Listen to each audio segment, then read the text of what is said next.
The meaning of the movie author Orpheus to read 5 minutes published 12.01. 2020 updated 12.12.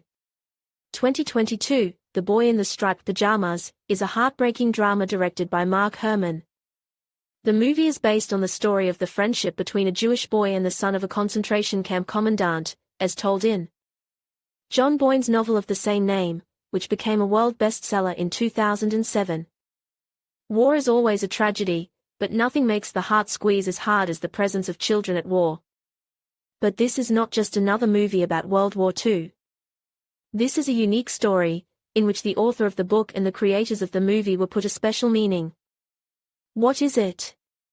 Let's figure it out. A brief retelling of the plot. The main character of the picture is an 8-year-old boy named Bruno, who is forced to leave his native Berlin and move with his family to a small German town. The reason for the move becomes the promotion of the boy's father. Now Bruno is the son of one of the heads of the concentration camp. This small town does not like the boy, as it is boring, gloomy and dull.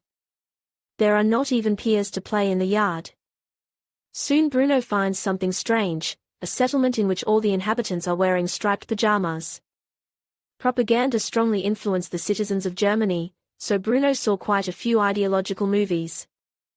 Based on them, he concluded that people in pajamas live on a kind of farm, where they work and live in quite favorable conditions, where their freedom is not restricted. The hero often walks around the fence of this farm, and during one of his walks he meets a boy named Shmuel, who is the same age as him. The children begin to become friends, socialize, and play checkers over the fence. Bruno's father does not support his son's actions, and the boy has to hide his walks to the camp. But not only German children know nothing about the true horrors of war. Bruno's mother often complains about an unexplainable odor in the town. When she learns that this is the smell of bodies being burned in crematoria, she decides to take the children as far away from here as possible. Bruno goes to meet his friend to say goodbye. But Shmuel is in trouble, his father has disappeared.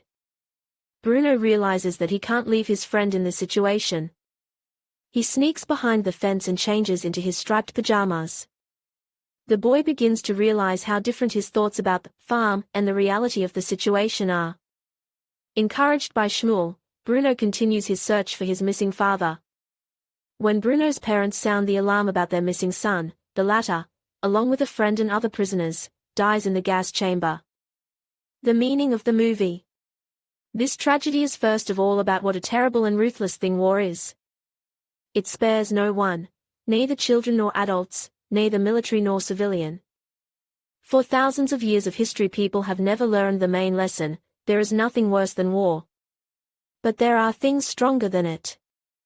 It is the light of a child's soul, its nobility and purity of impulse. Bruno and Shmuel were brought together by age, loneliness and childish naivety. But their friendship was so strong that Bruno risked a step into an unknown world and did not retreat, even when he learned its true nature. This is not just a friendship between a free boy and a prisoner, but between a German and a Jew. One of the messages of the movie is to condemn the division of people into superior and inferior on the basis of nationality. With the help of propaganda films, Hitler was able to convince his people that all Jews, without exception, are evil, and prevent the construction of their great state, in which all will be well. Little Bruno, though brought up under the ideology, is in no hurry to blindly believe it. At first he was afraid of Shmuel, but then he realized that he was completely safe and began to criticize the words and actions of the household. Bruno's mother Elsa is also an illustrative character. She knew nothing about the horrors that were happening near their house, about what kind of smoke was coming from the chimneys. And when her husband began to make arguments, she remained faithful to the belief that you cannot build happiness on someone else's misfortune. Thus the movie shows us that not all Germans were fascists and that they were in some way also victims of total brainwashing. Take Bruno's sister, for example. She left her dolls in the basement and decorated the walls with posters of Nazi symbols in anticipation of a better future. The main character is a child because of the child's desire to understand where is good and where is evil. Together with him, the viewer must look at the situation from the third side and realize that everywhere there is good and bad, that In the most terrible war in the history of mankind everyone suffered. That the most terrible monster on the planet is man himself. And there is no one nobler than man. The meaning of the movie's ending. There is nothing worse than movies with a bad ending. But for all intents and purposes it would be hypocritical to give such a story a happy ending. Because in the end, the war spares no one. Even the son of one of the concentration camp leaders could not escape its destructive power. From the movie with the meaning we should take such a lesson, there is nothing more valuable than a peaceful sky above our heads and a reliable friend near us. There is nothing more terrible than blind hatred, confidence in your right to decide the fate. This is the end of our analysis of the meaning of the movie. If you have something to say about it, we will be glad to hear your thoughts in the comments. Have a peaceful sky above your head and see you soon.